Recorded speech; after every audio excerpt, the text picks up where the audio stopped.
നമസ്കാരം. കുട്ടികളെ ഓൺലൈനായി ചൂഷണം ചെയ്ത കേസിൽ 74-കാരനായ പെർത്ത് സ്വദേശിക്ക് 10 വർഷത്തിലധികം തടവ് ശിക്ഷ വിധിച്ച് കോടതി.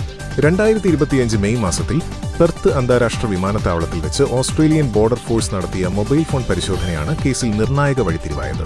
വിദേശത്തു നിന്നെത്തിയ ഇയാളുടെ ഫോണിൽ നിന്ന് ലഭിച്ച വിവരങ്ങൾ വഴി ഫിലിപ്പീൻസിലെ 6 പിഞ്ചുകുട്ടികളെയാണ് പോലീസ് സുരക്ഷിതമായി ജീവിതത്തിലേക്ക് തിരികെ കൊണ്ടുവന്നത്.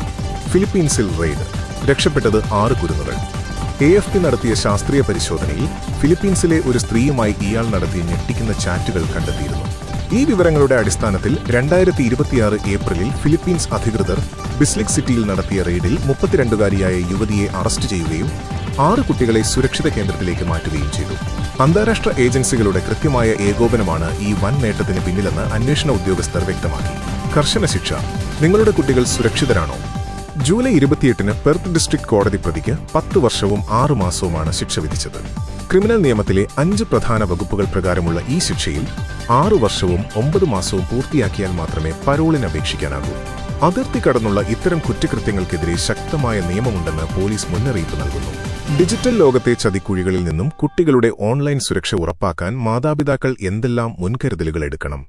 നിങ്ങളുടെ അഭിപ്രായങ്ങൾ താഴെ കമന്റ് ചെയ്യുക.